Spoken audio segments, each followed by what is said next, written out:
Hey guys, welcome back to my vlog. ఈరోజు video చాలా special అండి, because this is about my small brinjal plant journey అనమాట. కొన్ని weeks back మన ఇంట్లో స్మాల్ పాట్లో బ్రింజాల్ ప్లాంట్ని ప్లాంట్ చేశాను. స్టార్టింగ్లో చాలా హెల్దీగా పెరిగింది, లీవ్స్ చాలా ఫ్రెష్గా ఉన్నాయి. సో నేను ఫుల్ హ్యాపీ అయిపోయాను. తర్వాత కొన్ని రోజులకి ఫ్లవర్స్ స్టార్ట్ అయ్యాయి. బట్ హానెస్ట్లీ చెప్పాలంటే ఆ ఫ్లవర్స్ అనేటివి సరిగ్గా ఉండకపోయేది, ఊరికే రాలిపోతూ ఉండేది. అది చూసి నేను చాలా డిసప్పాయింట్ అయ్యాను. తర్వాత కూర్చొని ఆలోచించినాక నాకు అనిపించింది ఏంటిదనంటే, అండ్ ప్లాంట్కి ప్రాపర్గా న్యూట్రియంట్స్ లేవేమో అనేసి అని అనిపించింది. అప్పుడు నేను మాన్యూర్ యాడ్ చేశాను. సాయిల్ని కొంచెం లూజన్ చేసి న్యాచురల్ మాన్యూర్ని పెట్టేశాను. రెగ్యులర్గా వాటర్ కూడా పెడుతుండే అండ్ ప్లాంట్ని సన్లైట్లో ప్రాపర్గా పెట్టేశాను. స్లోలీ ప్లాంట్ మళ్ళీ హెల్దీగా కనిపించడం స్టార్ట్ అయింది. ఇంకా కొన్ని ఫ్లవర్స్ వచ్చాయి అండ్ ఆ ఫ్లవర్స్ నుంచి స్మాల్ బ్రింజల్స్ రావడం చూసిన moment, that feeling was really special. Patience అంటే ఇది అనుకుంటా. ఇమీడియట్గా రిజల్ట్ రావట్లేదు, బట్ కేర్ అండ్ కన్సిస్టెన్సీ ఉంటే డెఫినెట్లీ చేంజ్ కనిపిస్తుంది. అండ్ ఇప్పుడు చూడండి, finally many brinjals fully grown and ready to harvest. ఇప్పుడు నేను ఈ బ్రింజాల్ని కట్ చేస్తున్నాను.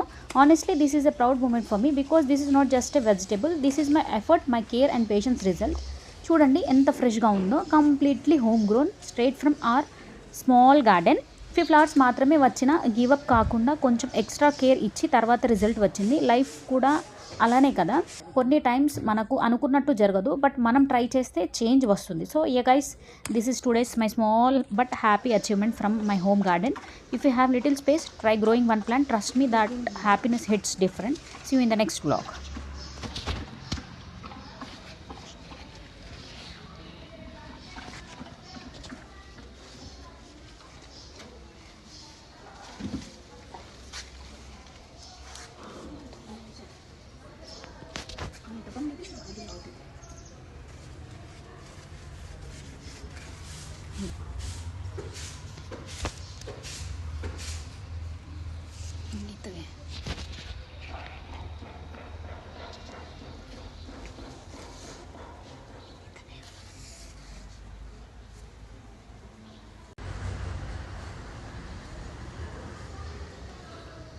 तू भी असं फिर ना निघाय तुझं फेस दाखवणं पडले डेंजर येते.